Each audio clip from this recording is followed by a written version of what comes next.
An ordinary day at a prestigious Manhattan bank takes a shocking turn when an elderly man is humiliated and thrown out. Unaware he owns the very institution, what happens next will shake the bank to its core. Before we continue, don't forget to like and subscribe and hit the bell icon. The glass doors of Grand Liberty Bank parted with a soft whoosh, letting in the crisp air of a Manhattan morning. Inside, the hum of commerce buzzed beneath the polished marble ceilings. It was the picture of modern affluence, sharp-dressed professionals talking in hushed tones, leather briefcases resting against shiny loafers. Yet as George Ellington crossed the threshold, a ripple of discomfort seemed to cut through the room. At 78, George had the bearing of a man who'd seen more years than his posture betrayed. His coat, while clean, was visibly worn at the elbows, and his scuffed leather shoes told stories of countless steps taken. His grip tightened on a battered briefcase, its faded brass locks clicking faintly as he adjusted his hold. Despite his understated appearance, there was a quiet authority in his gaze. His brown eyes scanned the room with measured intent as he approached the first available teller. Before George could utter a word, a sharp voice cut through the air. "Sir, you don't belong here." The words came from Veronica March, her manicured nails clicking against the granite counter as she crossed her arms. Blonde hair tied in a severe bun, she exuded the kind of confidence that bordered on arrogance. Her icy blue eyes swept over George's coat and briefcase, narrowing with disdain. "I beg your pardon," George said, his voice calm but edged with surprise. "Loitering's not allowed," she added briskly, glancing sideways at her colleague, Brad Phillips, for support. Brad, a tall, broad-shouldered man with a practiced smirk, stepped forward. He didn't bother to lower his voice. "This isn't a shelter, old man. You need to leave." George straightened, his jaw tightening. "I'm not loitering," he replied, his voice steady. "I'm here on business." Brad snorted, dismissing him with a wave. "Yeah, right. Save it." Without waiting for an explanation, he motioned toward the building's security desk. George held his ground, his chest rising as he prepared to assert himself further. But before he could, two security guards flanked him. Their grips were firm but not rough as they ushered him toward the door. "I have an appointment," George insisted, turning his head back toward the pair of employees. Veronica smirked, her voice dripping with mock politeness. Maybe at the wrong bank. The glass doors closed behind him with a cold finality, leaving George standing on the bustling stretch of Madison Avenue, his breath misting in the chilly air. He adjusted his briefcase and looked up at the bank's towering facade, his mind racing. Inside, Veronica and Brad exchanged smug smiles, oblivious to the storm brewing just beyond their view. George lingered on the sidewalk, adjusting the weight of his briefcase as pedestrians brushed past him, oblivious to his quiet turmoil. The sting of humiliation burned beneath his calm exterior, not because of the indignity he had just endured, but because it struck a chord he had spent a lifetime trying to silence. To the employees inside, he had been just an old man, disposable, invisible. But George Ellington was far from invisible. The polished facade of Grand Liberty Bank loomed behind him, a monolithic reminder of what he had achieved. It was his building, his acquisition, and his legacy, though those two smug employees would never have guessed it. Born in the hardscrabble streets of Birmingham, Alabama, George had known the suffocating weight of prejudice and poverty. As a boy, he shined shoes for white businessmen who never looked him in the eye. By night, he devoured books under the dim light of a shared kerosene lamp, determined to rewrite the script of his life. He had started with nothing but grit. A janitorial job at a small factory led to an education, then a small business, and then a series of investments that flourished under his watchful eye. Decades later, Ellington Enterprises was a powerhouse spanning industries from real estate to tech, employing thousands across the country. The recent $3.2 billion purchase of Grand Liberty Bank had been a strategic move to secure a foothold in finance. Yet, here he stood, feeling the bitter pang of being underestimated once more. It wasn't just about him. It was about the pervasive culture that dismissed people like him without a second thought. The scene inside that lobby was a stark reflection of why he had fought so hard to succeed in the first place. With a deep breath, George set his jaw and stepped away from the bank, his stride purposeful. He wasn't done with this place, not by a long shot. This wasn't just about delivering consequences, it was about teaching a lesson that no one in that building would ever forget. George stood at the window of a small coffee shop across the street, his hands wrapped around a paper cup of steaming black coffee. Through the glass, he watched the bank's lobby, his sharp eyes catching glimpses of Veronica and Brad.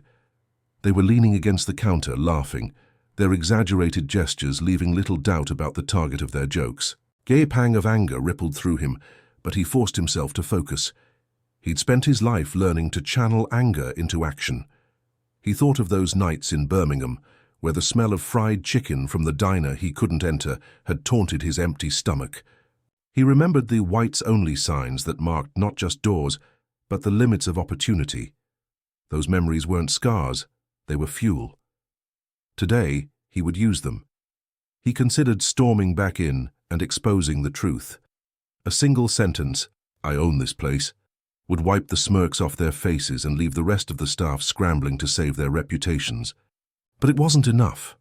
A public dressing down might make them feel momentary shame, but would it change them?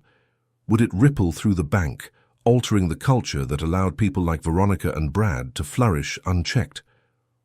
George sipped his coffee, his mind already moving to a larger plan. He would approach this like every challenge in his life, strategically, with precision and patience. The humiliation he had endured was just a symptom of a deeper rot. Fixing it would take more than ego. Across the street, Veronica waved a hand dismissively, speaking loud enough for those around her to hear. "Some people just don't know their place," she said, her voice dripping with contempt. George's grip tightened on the cup. He had heard those words before, uttered by people who thought they could dictate the course of his life. He had proved them wrong then, and he would do so again now. His gaze shifted to the reflection in the coffee shop's window, a man who had built himself into a force to be reckoned with, standing tall despite their assumptions. He pulled out his phone and dialed Maria Sanchez, his trusted executive assistant. "Maria," he said, his voice calm but firm, "I need you to start an internal audit of Grand Liberty Bank immediately. I want every customer complaint, every HR issue, and every employee review from the past 2 years on my desk by noon." "Yes, sir," Maria replied without hesitation, sensing the urgency in his tone. George ended the call and turned his attention back to the bank. They had no idea what was coming, but they would soon. This wasn't just about justice. It was about ensuring no one else endured what he had today. He would teach them a lesson not with anger, but with change, thorough, unrelenting change. Maria Sanchez worked quickly, her fingers dancing across her keyboard as she pieced together the threads of a hidden story. Seated in her sleek corner office at Ellington Enterprises, she pored through employee files, internal complaints, and customer reviews. The deeper she dug, the clearer the picture became. Grand Liberty Bank wasn't just harboring employees like Veronica and Brad. It was fostering a toxic culture that rewarded their behavior. One email thread caught Maria's eye. Brad had written to a co-worker about a customer who didn't meet his standards, attaching a photo of the man's worn shoes and mocking him mercilessly. Veronica had responded with a string of laughing emojis and a comment. "Another one who thinks they're worth our time." Maria's stomach turned. By the time the audit report was complete, it read like an exposé. In the last 2 years alone, there had been over 50 complaints of discriminatory treatment. Minority customers were frequently turned away for documentation issues, and employees like Brad and Veronica operated with impunity, their behavior consistently overlooked by management. Maria sent the report directly to George's private email, then called to confirm he'd received it. "It's worse than we thought," she said, her voice tight with anger. "Good," George replied, his tone steely. "Send the full file to the legal team. I'm on my way." George arrived at Grand Liberty Bank with his senior management team in tow. The group, a mix of seasoned executives and sharp young analysts, exuded authority as they entered the building. Dressed in a charcoal grey suit that seemed to sharpen his already commanding presence, George stepped into the lobby like he owned it, because he did. Veronica was the first to notice him. Her face blanched as her eyes darted to Brad, who was mid-laugh with another teller. She tugged at his sleeve, whispering urgently. But it was too late. George and his team were already approaching. "Good morning," George said, his voice smooth but unyielding. His gaze settled on Veronica and Brad, the weight of his presence freezing them in place. Good morning, sir," Veronica stammered, her earlier bravado completely gone. George tilted his head slightly, feigning confusion. "Oh, now it's sir. I seem to recall a much different tone earlier." Brad's smirk vanished. "Mr. Ellington, Stop," George interrupted, holding up a hand. "You'll have plenty of time to explain yourself. Right now I have a meeting with my team. Please ensure we aren't disturbed." He didn't wait for a response, motioning for his team to follow him to the executive conference room. As they passed, employees whispered among themselves, their eyes darting between George and the visibly shaken pair. Inside the conference room, George placed the audit report on the table, his senior team leaning in to review it. "This isn't just about 2 employees," George said, his voice low but resolute. "This is systemic. We're going to fix it from the ground up starting today." Outside the room, Veronica and Brad stood frozen, the reality of their situation sinking in. They hadn't just insulted a customer. They'd insulted the man who held their careers in his hands. The atmosphere in the boardroom was thick with tension. George sat at the head of the long, polished table, his senior management team arrayed on either side of him. Across from them, Veronica and Brad sat stiffly, their faces pale and their hands clasped tightly in their laps. A few other employees who had been called in as witnesses shifted uncomfortably in their chairs, their eyes darting between George and the damning stack of documents in the center of the table. George leaned forward, his fingers interlocked, his voice calm but unyielding. "Let's start at the beginning. This morning I entered this bank as a customer. I was dismissed, insulted, and physically removed from the premises, not because I was disruptive, not because I was a threat, but because 2 of my employees decided I didn't belong." His gaze moved between Veronica and Brad, their faces frozen in uneasy anticipation. He opened the audit file and slid a few papers across the table. "These are just a fraction of the complaints we've received in the last 2 years. Instances of discrimination, neglect, and outright hostility toward customers who didn't meet your arbitrary standards. And these—" He pulled out printed emails and tapped them with his finger. "These are your words, Brad. Yours, Veronica." Veronica's hands trembled slightly as she glanced at the emails, the mocking tone she'd used so freely now glaring back at her in black and white. Brad opened his mouth to protest, but George raised a hand, silencing him. "You see," George continued, his voice growing firmer, "this bank was not built on exclusion.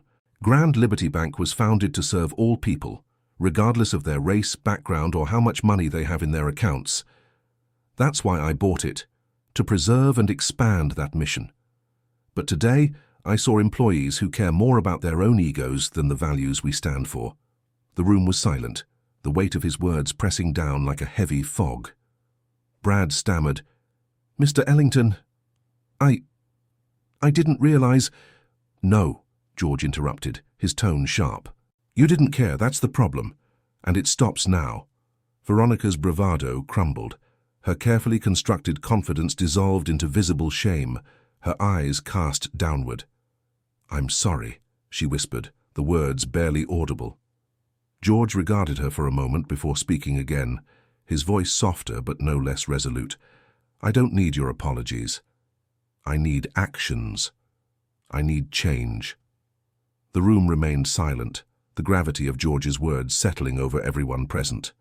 They had made a grave mistake, and now they understood there would be no escape from accountability. George leaned back in his chair, letting the silence stretch uncomfortably before he spoke again. His voice carried the weight of finality, but there was no malice in his tone, only the unmistakable authority of someone who had earned the right to lead. "Firing you both would be the simplest solution," he began, his eyes locking onto Veronica and Brad. "But it wouldn't solve the problem. It wouldn't teach you or this institution the lesson it so desperately needs to learn." Veronica looked up, her face etched with confusion and a glimmer of hope. Brad shifted uneasily in his seat, his usual confidence stripped away. The other employees watched in tense silence, unsure of what was coming next. "You don't get to walk away from this unscathed," George continued, his voice firm but even. Both of you will undergo comprehensive sensitivity training, not just a one-day seminar. You will spend months working with minority-owned businesses in this city, on their terms, so you can understand what it means to be judged unfairly, to be underestimated, and to fight for every inch of success. He let the words sink in before adding, "And until you complete these programs and demonstrate real growth, you will not hold positions of authority in this bank." Veronica's lips parted as if to protest, but she stopped herself. Her shoulders sagged as the reality of the situation hit her. Brad, for the first time, looked genuinely chastened, his usual bravado replaced with a quiet nod. "This isn't just about you two," George said, his gaze sweeping the room. "This is about setting a precedent, about ensuring that every person who walks into this bank is treated with dignity and respect." He turned to his senior management team. "Starting today, we will implement new policies and oversight to prevent this kind of behavior from ever happening again. Every employee, regardless of their position, will undergo the same training. We will build partnerships with organizations that reflect the diversity of this city, and we will track and respond to every customer complaint, no matter how small." The tension in the room began to shift, replaced by a quiet determination. George's words carried a weight that was hard to ignore, and even those who had remained passive witnesses to the bank's failings began to nod in agreement. "You've been given an opportunity," George said, directing his final words at Veronica and Brad. "Use it wisely, because the next time I see behavior like this, there won't be a second chance." As he stood, his team followed suit, their movements purposeful and unified. Veronica and Brad remained seated, their expressions a mixture of shame and resolve. They knew their lives had just changed, and that the real work was only beginning. The chill of early spring had given way to a warm, golden morning as George stepped through the familiar glass doors of Grand Liberty Bank. This time, he was greeted not with dismissive glances, but with genuine smiles and respectful nods from every staff member in the lobby. The air was different, lighter, warmer, charged with the energy of change. Veronica was standing by the reception desk, reviewing a new training manual. She glanced up as George entered, her eyes meeting his, with a mixture of humility and gratitude. Her once sharp edges had softened, replaced by an air of quiet confidence rooted in something deeper than authority. "Good morning, Mr. Ellington," she said, her voice steady but earnest. Beside her, Brad was explaining a new customer service initiative to a group of junior employees. He turned as George approached, pausing his lesson. "Mr. Ellington," he said, extending his hand. "It's good to see you." George shook it firmly, noting the sincerity in Brad's expression. Months of hands-on work in the city's minority-owned businesses had stripped away his arrogance, replacing it with a newfound respect for people he once dismissed. As George continued toward the boardroom, he passed a wall-mounted plaque displaying the bank's new mission statement, Grand Liberty Bank, building bridges through equity and respect. The words had been carefully crafted, but they weren't just decoration. They were a promise, one that George had ensured would be upheld. After a productive meeting with the board, George exited the building, pausing on the busy sidewalk. A young boy tugged at his mother's hand, pointing at him. "Mom, is he famous?" the boy asked, his voice filled with curiosity. The mother looked at George, her smile kind and knowing. In his own way, yes. George chuckled softly, tipping his hat to the boy before stepping into the flow of pedestrians on Madison Avenue. As the city bustled around him, he felt a deep sense of satisfaction. The lessons had been hard, but they had taken root. Grand Liberty Bank wasn't just a business anymore. It was a symbol of the change he had spent his life fighting for.